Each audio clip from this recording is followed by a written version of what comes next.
You probably clicked on this video wondering, what the hell is this clown going on about? We're getting a new continent with multiple quests, mobs, skilling methods and probably even bosses, and you're claiming that it's not going to be the most impactful update revealed at RuneFest? And my answer to that is yes, obviously, otherwise I wouldn't be making this video.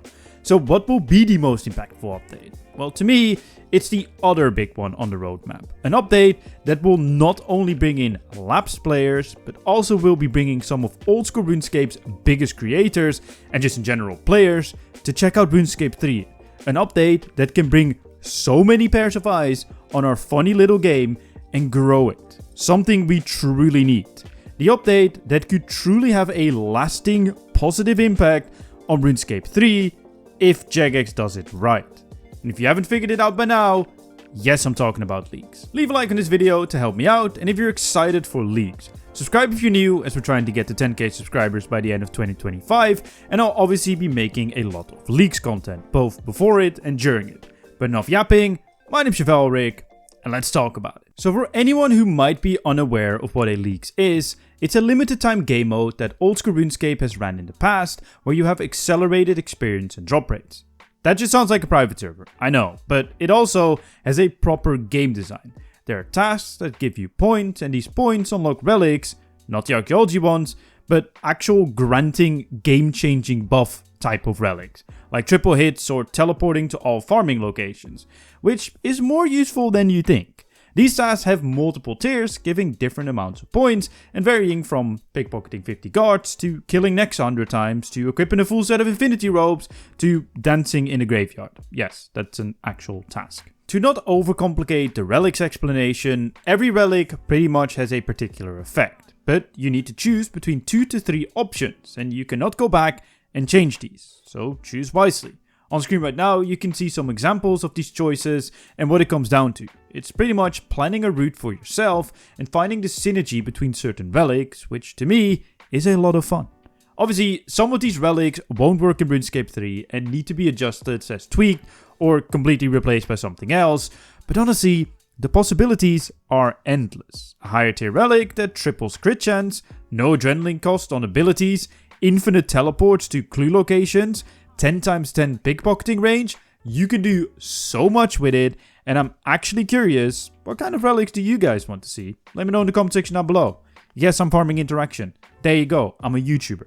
There's another aspect to leaks, region locking, currently not confirmed for RuneScape 3 leaks, but I'll get to that, because what is the point of all of this? Honestly, this might sound crazy to a RuneScape player, but having fun. Sure, old school RuneScape does have cosmetic rewards that you can buy with points in the main game and then sell on the Grand Exchange, and RuneScape 3 will probably do something similar, but the point of this game mode is truly just having fun in RuneScape, exploring it in a different way, and being able to do content you usually cannot do due to the insane amounts of buffs you get. For example, higher tier bosses because you are so overpowered, or even going to your current favorite boss and absolutely smoking them. And if you're not much of a bosser, you can simply chase points or tasks to get a nice trophy which you can flex in the main game. But there's one thing that Jagex needs to do, in my opinion, to make it successful. Obviously, no MTX, and from what I've heard at RuneFest, that is not on the card, and you will also be able to play it with your current membership, just simply on a different World Chess server. That to me isn't the most important part to a leaks. For me, it might actually be the region locking. In old school RuneScape leagues, you're also region locked. You start with Mistalin, so Lumby, Drain or Varric, etc., Fossil Island and Karamja. With X amount of tasks completed, you can unlock 3 more regions. This makes it so you don't just plan out your relic path regarding synergy, but also which relics work best in what region. What build am I going to have? Oh, I want a mage. Well, the best staff comes from the desert. What else is in the desert? Not much really, so is it worth going for it, or will I go for a slightly lower tier staff? Also, where do I get my general gear? Zaya? Okay, but the rest of that region isn't that great for points, so is it a smart choice? But actually, I want to try a boss in Mauritania, but that doesn't really help my build. This to me adds a whole nother aspect to the game mode that I personally find really enjoyable, as every choice you make matters. Something I don't find in the main game. And thankfully, The way old school RuneScape works, with those 3 regions, you can usually get good gear, plus try whatever boss you want to do. So it's not as limiting as it sounds. RuneScape 3, with the amount of content we have, might have to do 4 regions instead of 3, or unlock some more stuff by default. For example, start off with Anachronia, Karamja, Mistlin, and maybe the City of But then again, locking Necromancy behind a region choice could also be a lot of fun. You want to unlock Necromancy, sure, it will cost you 1 region. A region with not that much content besides, well, Necromancy, the Gates, and the Sanctum. However, you will get the best/easiest combat style, but that also comes with the issue that you can't truly upgrade it, as not all the bosses will be accessible in the amount of regions. Lots of tweaking to be done, of course, but just the thought alone is so much fun. All in all, I just think that this update can be so big for RuneScape 3.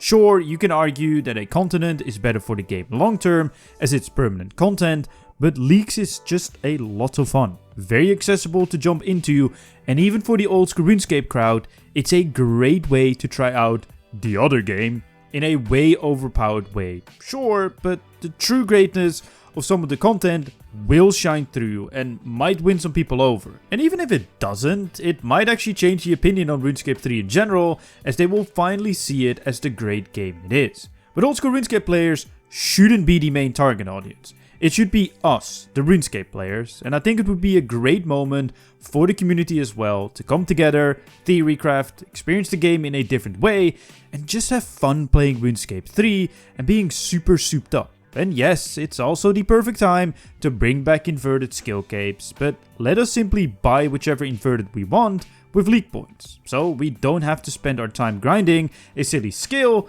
and can just have fun in leagues, but still get the inverteds that we want. But what do you think League should offer? Let me know in the comment section down below, leave a like if you're as excited as me, and subscribe if you're new. And my name's Chevalric, and I'll see you guys in my next video.